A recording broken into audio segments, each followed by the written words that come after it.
Lesson 23, presented insights and recommendations to stakeholders. So in this lesson, you learn about how to present your experiment findings to key stakeholders and people maybe from different departments. We'll talk about what to focus on and how to translate your work to business goals. And we'll also talk about how to predict the future success based on where you're at now from the results of your experiments. So first I want to talk about what to include in stakeholder comms. So something that we used to talk about a lot at LinkedIn while I worked there was the so what. So we got a lot of training about how to present insights and different experiments that we would do ourselves and then what they really meant.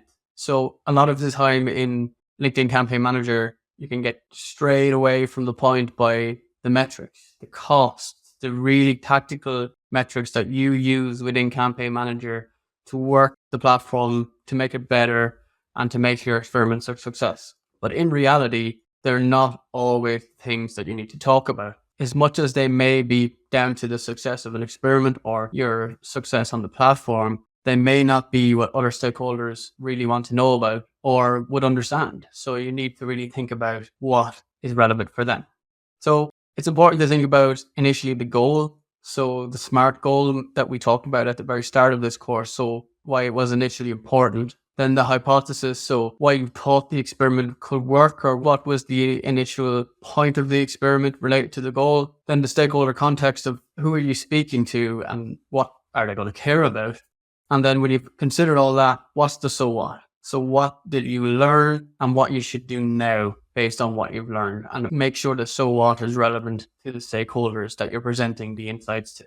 It's really important to get these things right because if you complete successful experiments and you can successfully communicate the value of the experiment to the stakeholders, then the experiment may be completely irrelevant and may not actually see the light of day again. So presenting cross-functionally. So what to speak about. So each stakeholder is thinking about different things. So if you're in a smaller business or if you're in a high position, you will be speaking to maybe the founder or C-level or people who are involved in the day-to-day running of the actual business. These people care about business and shareholder goals, things like the potential business growth overall, cash margin, productivity of the business, basically business improvement. But you have to think about that these people really are caring about strategic goals and the overall goal of the business. Then if you're speaking to people from CFO and finance, they're also thinking about the business, but more in a lens of budget influence on the business goals. So that the money that they spend as a business and what they're going to get from that or why they should spend money on certain things. So they also have different language. So marketing language doesn't always translate to anyone who's a CFO or who works in finance. So for things like brand, you should speak about maybe future cash flow and how your brand can impact your future cash flow.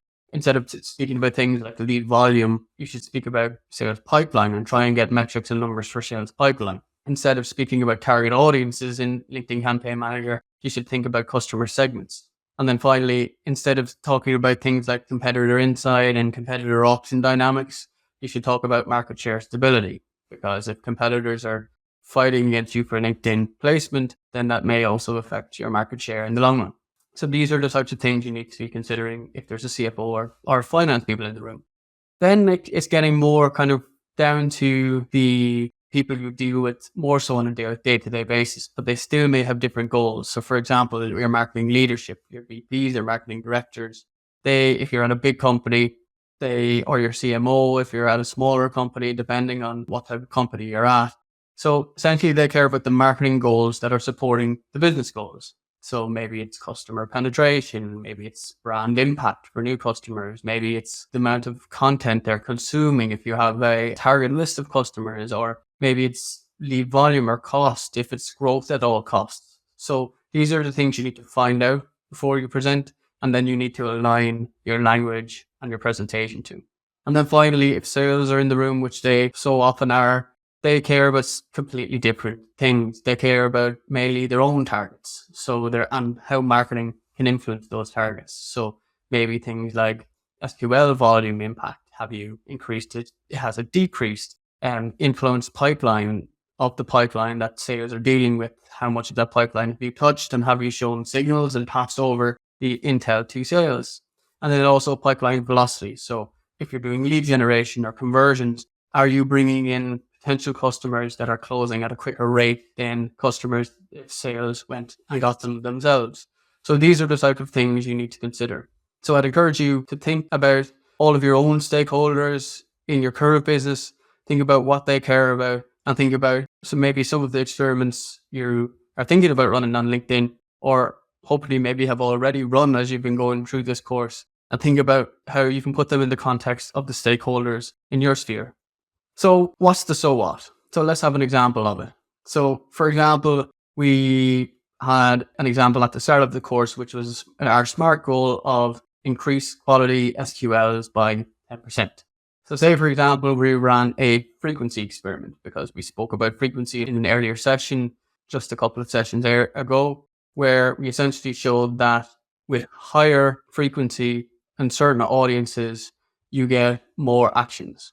It's very, very easy to go into a room and say exactly what I've just said. So basically, with higher frequency, or higher impression share within a certain audience, you're more likely to get clicks from that audience. So you can go in and speak to a co-founder or a founder or a CFO, and they don't really know what you're talking about. So you need to take a step back and think about the so what for them. So keep asking so what to yourself until you get to a point of, okay, what I'm really trying to say is, with our SMART goal of try and drive quality SQLs, what we learned from our frequency experiment was that we need to focus budget only on our core ideal customer profile for longer periods. So essentially, rather than hitting all of our audience or our broad audience just once, we should actually focus our budget on the core audience multiple times and for longer. So essentially, to break that down, SMART goal, quality SQLs 10%. Our hypothesis was high frequency is needed for core audience to interact with our ads. The KPI initially was quality conversions. The result was a successful experiment. The stakeholders are sales, so they're only really interested in the outcome. And what's the so what? So again, quality conversion likelihood increases when frequency is high. This involves prioritizing budget with key audiences and deprioritizing budget with SMB audiences. So while we could have went into this with this slide and said we need to increase our frequency or we need to increase our impression share, we basically went in and said to drive quality SQLs, we need to focus our budget on a specific core part of the audience. If we focus the budget on that specific core part of the audience, we will lose the budget to focus on the SMB audiences. This gives a so what, and then you have an answer of, are you happy with that? Should it continue? Do you have any questions? And that should start the conversation and make for better discussions around the experiments you've run. The experimentation process also takes time. So this is an exact example of a client that I got and had a 3-month ramp up time. And basically you can see here, it wasn't until about 6 weeks in, and we had a few hiccups upon the way after that, but it wasn't until about 6 weeks in where we started to see real results. However, when reporting back from my 3 months, I have to report on the 3 months. So I have to give an overall cost per lead, an overall cost per conversion, an overall impression share of voice for campaign. I know that if we were to do it again from month 3 to month 6, we would have got much more value with all of the experimentation done and continuing on from the place we got to. However, the people that you're talking to and presenting to may not know that themselves. So you have to think about and you have to show what the results of your experimentation are at that point, and also what the predicted results would be if you were to continue on the path you're on. So for example, what I used was basically a calculator. Use the past to show predicted impact. So say, for example, the phase 1 experiment, we had a budget of 5,000 for 6 weeks. The overall CPL was 250. The optimized CPL was 165. So overall, we got 20 leads. But when we got to the place we wanted to be, we were at 165. So if I'm to take that 165, I would usually add a buffer, because when you get to a certain place with an experiment, it doesn't necessarily mean you're always going to stay there. There are going to be hiccups along the way. New people will enter the auction. There may be creative fatigue, and there may be just general external factors. So always include a buffer. Use the optimized and the experiment result as a point of reference. Create your new benchmark. So we spoke about creating new benchmarks earlier. So use that as your new benchmarks and then use it to show the potential. So for example, in the green box, we have scaling potential. So for phase 2 forecast, if we were to use a budget of 10,000, so double our budget for the same time frame, using the CPL benchmark from our optimized CPL, we've used that and included maybe a 10% buffer on it, so it's now 180. We would drive 56 leads. So we can clearly see and show to whoever we're speaking to that from this point on, we would get more leads than the last 3 months using all of the results of our experiments moving forward.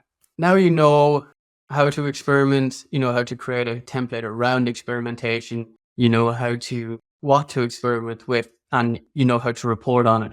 Now it's time to think about the people that you're reporting to. So what I want you to do is to map out your current stakeholders who make the decisions on your LinkedIn ad activity and your experiments. And I want you to list 3 things that they care about in their current role and what goals they want to achieve in their current roles. So then you can use this as a guide when presenting your experiment findings in a room with these people. You will have used this as a guide to understand how to create your slides and what language to speak in and what goals they care about. So it's a really useful reference to have to make sure that you have impactful conversations with your stakeholders regarding the experiments and you don't get too lost in your own details within Campaign Manager.